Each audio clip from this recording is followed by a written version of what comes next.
Let's look at these rather tricky and difficult questions in this prelim paper. I will go through this question slightly slower.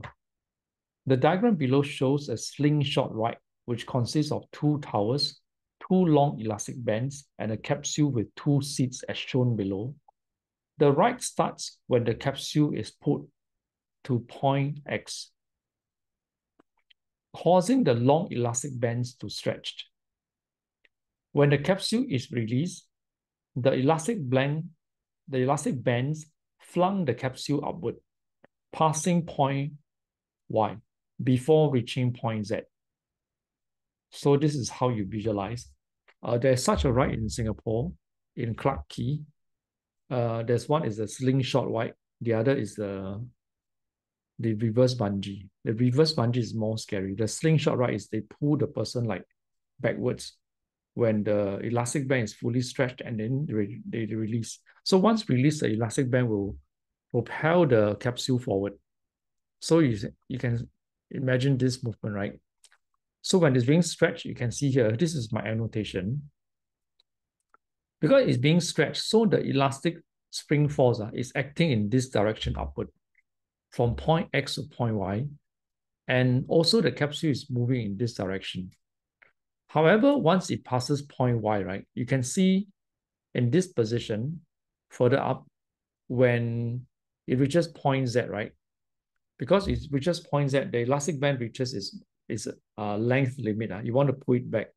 So when it's being pulled back, the elastic spring force is acting downwards, but the capsule is moving forward.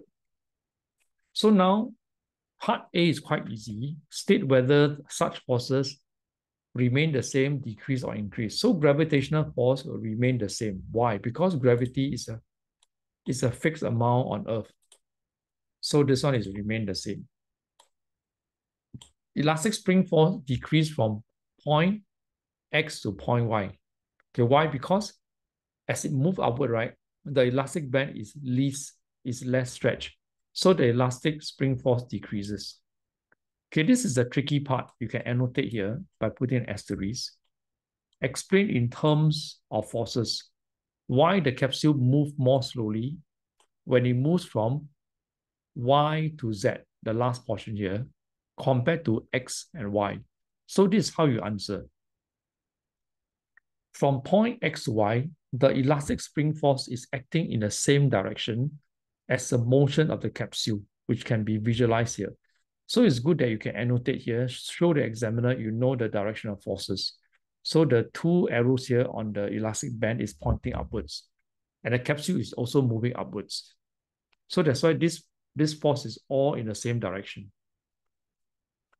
However, from Y to Z, the elastic spring force is going in the opposite direction or acting in the opposite direction. Can you see it? It's pointing downwards.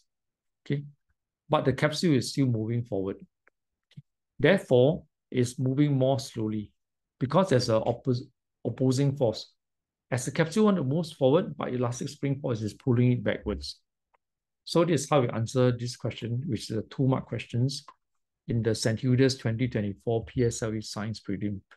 And do take note, this question, actually part B, is quite tricky to answer, and I encourage you to memorize the way of answering. Number 1, annotate the direction of forces, annotate the direction of movement. So by analyzing this direction of forces and movement, you can give a more reasonable answer. Great. Thank you.